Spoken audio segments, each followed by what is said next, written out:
અત્યારે મોંઘવારી અને દેશની અર્થવ્યવસ્થાને જો આપણે ધ્યાનમાં લઈને જોઈએ તો ભારત દેશની અંદર અર્થવ્યવસ્થા અત્યારે એટલી હદે ખોરવાઈ ગઈ છે કે એના સૌથી વધારે જો જવાબદાર કોઈ હોય તો એ ભારતીય જનતા પાર્ટીના સરપંચથી માંડી અને પાર્લામેન્ટ સુધીના તમામ નેતાઓનો સિંહ ફાળો કહેવાય. કારણ કે દેશની અર્થવ્યવસ્થા આટલી ખોરવાણી છે.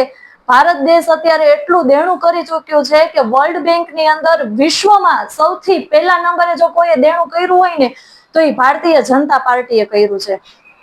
વાત કરીએ ગેસ સિલિન્ડરના ભાવની તો થોડા દિવસ પહેલા અત્યારે 29 રૂપિયાનો ફરીથી વધારો થયો છે. એટલે કે ઘરેલું સિલિન્ડરના 950 રૂપિયા થયા છે અને કોમર્શિયલ જે સિલિન્ડર છે એના 3155 રૂપિયા વધી ગયા છે. એટલે એટલી હદે સતત મોંઘવારી વધે છે. માત્ર ગેસ સિલિન્ડરની વાત નહીં પણ પેટ્રોલ, ડીઝલ, ઘરેલું જોવા જઈએ તો ઘરના સિલિન્ડરના ભાવ, તેલના ડબ્બાના ભાવ, શાકભાજીના ભાવ, ચોખા, ખાંડ એમ જ તમામ વસ્તુઓને જે ઘરેલું ઉપયોગમાં હોય એ બધી જ વસ્તુઓના ભાવ વધી ગયા છે. શાકભાજીના ભાવ વધી ગયા છે. યુદ્ધનો આપણે એમ કહી કે અત્યારે યુદ્ધની પરિસ્થિતિ હતી એટલે બધી વસ્તુના ભાવ વધ્યા છે. પણ દૂધ જે છે એ વિદેશમાંથી નથી આવતું, શાકભાજી જે છે વિદેશમાંથી નથી આવતા, ખાદ્ય તેલ વિદેશમાંથી નથી આવતું, છતાં પણ આટલી હદે ભાવ વધી ગયા છે. મોંઘવારી વધે છે પણ એની સાથે જો રોજગારી વધે ને તો અર્થવ્યવસ્થા આટલી ન ખોરવાય. પણ મોંઘવારીનો સામનો કરી શકે ને એટલી કોઈને રોજગારી નથી મળતી.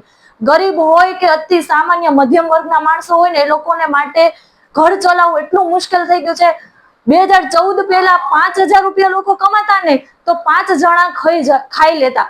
એક વ્યક્તિ કમાઈને 5 લોકો ખાતા. એની જગ્યાએ અત્યારે 5 લોકો કમાય છે ને 15 થી 20 હજાર, છતાં પણ એક રૂપિયો તે અત્યારે ઘરમાં વધતો નથી. કારણ કે લાઇટ બિલ અત્યારે એટલું હદે આવે છે, યુનિટના ભાવ વધી ગયા છે, તમામ વસ્તુના ભાવ વધે છે. તો રોજગારીમાં કેમ નથી કોઈ સુધારો થતો? તો આ વસ્તુ ભારતીય જનતા પાર્ટીના નેતાઓને ધ્યાન રાખવું જોઈએ. અત્યારે ઈરાન અને રશિયા આપણને ક્રૂડ ઓઇલ એકદમ સસ્તા ભાવે આપવા માટે હા કરે છે, છતાં પણ આપણા પ્રધાનમંત્રી ક્યાંક ને ક્યાંક કોમ્પ્રોમાઇઝડ હોય એવું લાગે છે કે સસ્તા ભાવે ક્રૂડ ઓઇલ ખરીદવાની ના પાડે છે. જો ક્રૂડ ઓઇલ જે છે એ આપણે બહારથી બીજેથી લેશું અને ટ્રાન્સપોર્ટ કરવાની જે વસ્તુ છે એમાં બધામાં ભાવ વધશે એટલે સ્વાભાવિક છે કે દેશની અંદર તમામ વસ્તુના મોંઘવારીના ભાવ વધશે. મોંઘવારી અત્યારે છે એનાથી પણ વધારે વધી જશે. તો ક્રૂડ ઓઇલ જો સસ્તું આવશે એટલે મોંઘવારી જે છે એ લિમિટમાં સચવાઈ રહેશે. બીજું કે સરકારે ધ્યાનમાં દોરવું જોઈએ, જે 2014 પહેલા આપણા પ્રધાનમંત્રી હોય કે ભારતીય જનતા પાર્ટીના જેટલા નેતાઓને મોંઘવારી દેખાતી હતી એક એક ક્ષેત્રમાં, અને અત્યારે એ જ બધી વસ્તુઓના 4 ગણા ભાવ વધી ગયા છે. તો અત્યારે કેમ મોંઘવારીનો મ બોલવા માટે પણ કોઈ ભારતીય જનતા પાર્ટીના નેતાઓ તૈયાર નથી. બીજું, થોડા ટાઈમ પહેલા આપણા પ્રધાનમંત્રી સાહેબે એવું કીધું કે તમે ટ્રાવેલિંગ ઓછું કરો, વિદેશમાં ઓછા જાઓ. તો ચલો, એક સમય એવો હતો કે લાલ બહાદુર શાસ્ત્રીએ એક સમય જમવાનું ઓછું કર્યું હતું કારણ કે દેશની અર્થવ્યવસ્થા એટલી ખોરવાઈ ગઈ હતી. તો આપણા લાલ બહાદુર શાસ્ત્રીએ એવું કીધું હતું કે એક સમયનું હું જમવાનું ઓછું કરીશ.